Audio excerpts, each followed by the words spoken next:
Hi, I'm Hallie, and I'm going to give you my reflections for the week.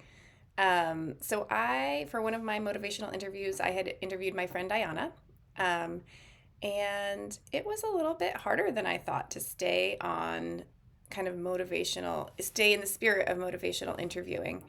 Um, she kind of seemed to be coming to me as an expert and had a lot of questions for me. And it was trickier than I thought it was going to be for me to kind of tease out her own thoughts and desires. One major way that I feel like I could have improved was she said she wanted to lose weight. And I never just asked, why do you want to lose weight?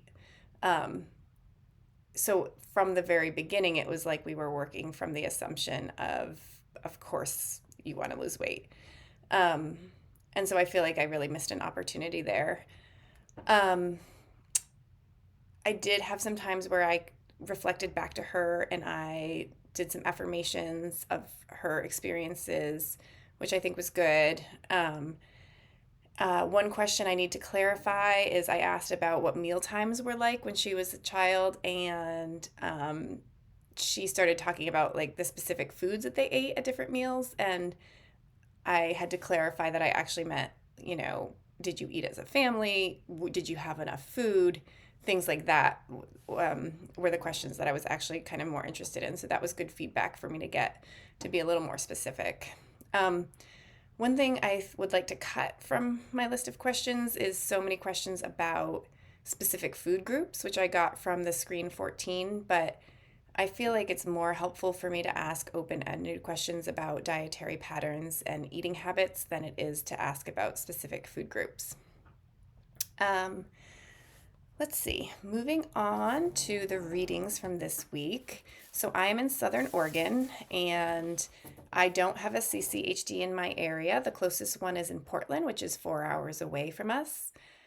Um, I also don't think I live in a food apartheid. So I live in an area that's very rural, and there's a lot of rural poverty, but it's kind of different than maybe what was being described in the description of a food apartheid.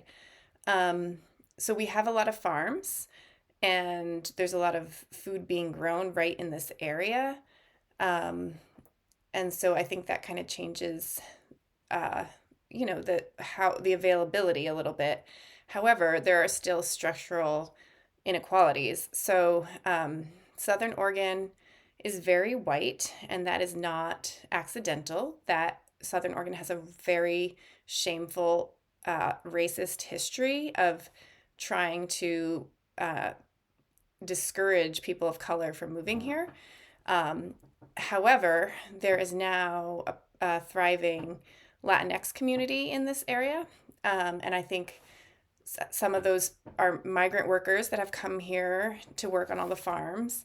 But now, obviously, that population is in all different sectors. And, but I think that they are still disproportionately affected by lack of food access. And especially kind of ironic given that for a lot of those people, they work on farms. Um, so, uh, you know, uh, Another thing that happened was that there was a very destructive fire here about 5 years ago, and it actually wiped out two of the main towns where the Latinx community is kind of like centered. And so that community is still really trying to recover from that. They lost everything, many of them. Um, and so it's just an interesting dynamic. We have a lot of food around, but not necessarily equal access to it. And the organization that I'm doing my community SEL hours with is called Rogue Food Unites, and they put on free weekly farmers markets for anybody who shows up.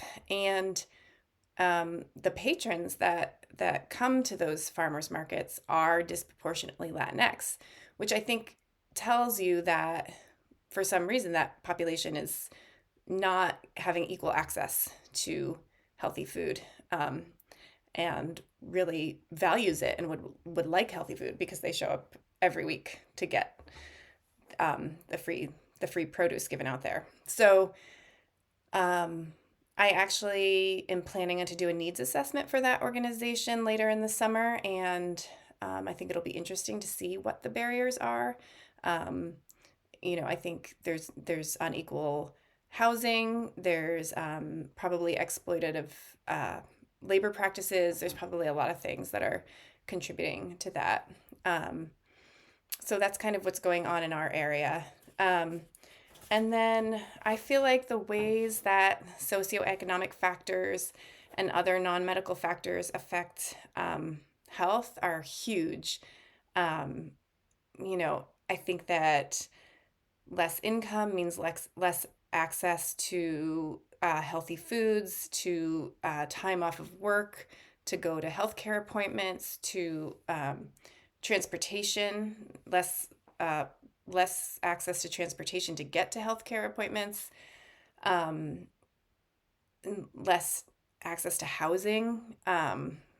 And so there's just so many ways, unsafe neighborhoods make it harder for people to spend time outdoors, exercising. Um, I think it's just really, really basic in some ways that people need to have um, access to enough resources to seek the health care that they need and provide themselves and their families with healthy food and healthy behaviors.